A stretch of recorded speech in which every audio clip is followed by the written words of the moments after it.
Welcome to This Explainer. Today we're going to fundamentally shift how we think about AI. Look, I know there is a massive amount of hype out there right now, but we are moving right past all that noise today.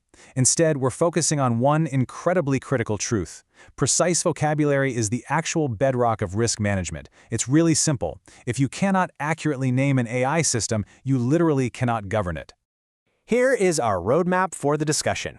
We'll kick things off with the AI vocabulary problem, then look at the cost of weak labels, contrast marketing claims versus governance, break down the 4 classification pillars, and finally wrap up with putting classification into practice. All right, let's dive into part 1, the AI vocabulary problem. It all really starts with exposing a fundamental, everyday flaw in the words we use. Now, this quote hits the nail on the head. A weak label can create a strong mistake. Casually throwing around the term AI all the time isn't just some minor, semantic oversight. It is a serious operational risk. A weak label carries all sorts of hidden assumptions, and those assumptions, well, they eventually become deeply flawed operating decisions. When we use imprecise language, we're essentially letting the wrong ideas travel a lot farther and a lot faster than the actual facts. Think of it like a giant row of dominoes. It all starts with a poor label. Bam! That label instantly creates a false assumption in the mind of a user or an executive. Then, that assumption drives a really risky decision, like maybe giving a project way too much funding or casually bypassing standard security checks. And ultimately, that bad decision crashes into a potentially disastrous consequence for the whole business. The failure doesn't start at the very end. It starts right at step 1, with the label you chose. We are currently suffering from a massive vocabulary gap. We're taking one giant umbrella word, AI, and using it for predefined automation workflows, pattern-detecting machine learning, generative models that write text or code, complex agentic systems, and even those wild, sweeping claims of AGI. It is a total recipe for disaster.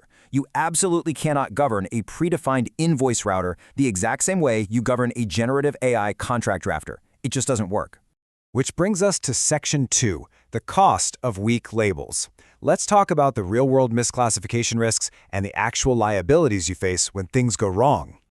This is where the rubber really meets the road. If you take a basic standard system and call it automation, it goes down a normal, standard path.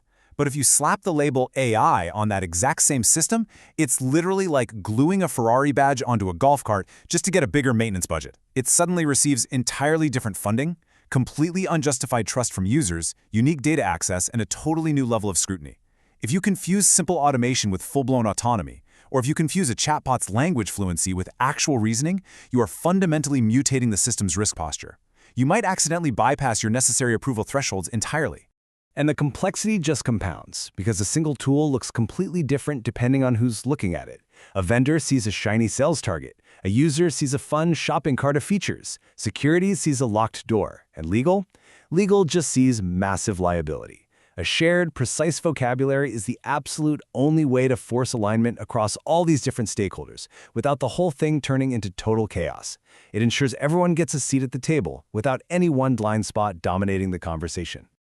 Moving right along to Section 3, Marketing Claims versus Governance, it is time for a serious reality check on vendor claims.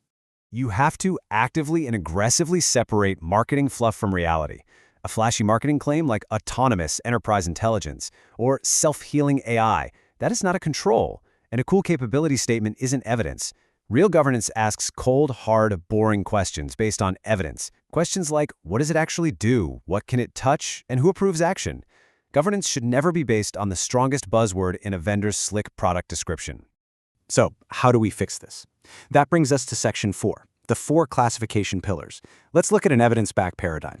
This framework is going to be your new strategic anchor. Adopting AI is a business, legal, financial, and operational decision now, which means you must evaluate every single tool across 4 specific pillars. First, capability. What does the system literally do? Second, authority. Can it merely recommend something, or can it actually decide and execute an action on its own? Third, consequence. Who or what is negatively affected if this thing is wrong? And fourth, control. What specific approval, audit, identity, and recovery controls do we need? You have to answer these 4 questions before you move forward. Period. Now, I can practically hear some of you groaning already. Ugh, this sounds like a ton of red tape. But actually, scratch that. It's the exact opposite. Implementing this rigorous labeling is absolutely not about adding bureaucracy. Having a strong vocabulary prevents totally avoidable rework, it stops nasty surprises, and it preserves trust. By aligning your legal, security, and procurement teams right out of the gate, this classification discipline vastly accelerates safe executive decisions. It speeds you up because you aren't stuck fixing misaligned assumptions 6 months down the line. Hey, this isn't just some neat internal theory anymore. It is becoming incoming global law. Whether you're looking at the NIST AI Risk Management Framework, the OECD AI Principles, ISO standards, or the massive EU AI Act, classification literally becomes your baseline compliance obligation. Formal legal risk management relies entirely on accurate system identity and classification. All right, final stretch. Section 5. Putting classification into practice. Let's make this an actionable habit you can use today. First rule, you have to stop asking the overly simplistic question, is this AI? That question is officially dead. Instead, you need to ruthlessly interrogate the tool. Ask, what is it really? Is it just a rules-based system? Is it standard machine learning? Is it generative?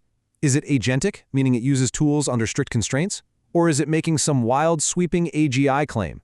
You need to know exactly what underlying technology is driving the car here. Once you know what it actually is, you must ask, what can it touch? Does this system have access to your users? Can it go in and alter your core systems of record? Can it move your money? Is it tied into any mission-critical safety protocols? Understanding exactly what the system uses, its data, its prompts, its APIs, tells you its true reach. And honestly, perhaps the absolute most vital question of all, what if it fails? Because trust me, it will fail eventually. If this system hallucinates, miscalculates, or just outright breaks, who exactly is accountable? What does the recovery process look like? How do we roll it back quickly, and is there a clear audit trail? If you can't confidently answer what happens when it's wrong, you simply cannot safely adopt it. So I'm giving you a bit of homework. Take this naming test exercise back to your team today. I want you to look at your current roster of tools, a rules-based invoice router, an ML customer churn predictor, a Gen AI contract drafter, whatever you have. Firmly decide what they should be called, and more importantly, what they absolutely should not be called. Find the evidence to support that classification and figure out exactly what controls your executive should demand before signing off. We're going to leave you with this final, uncompromising thought. An organization that cannot clearly name its AI systems cannot govern them clearly. It's that simple. Classification is your very first crucial act of AI governance. Until you secure your vocabulary, safely scaling your business with these advanced systems is just an illusion. So, what are you going to call your next deployment? Think carefully about it, because that label dictates your entire future. Thanks for joining us on this explainer, and we will see you next time.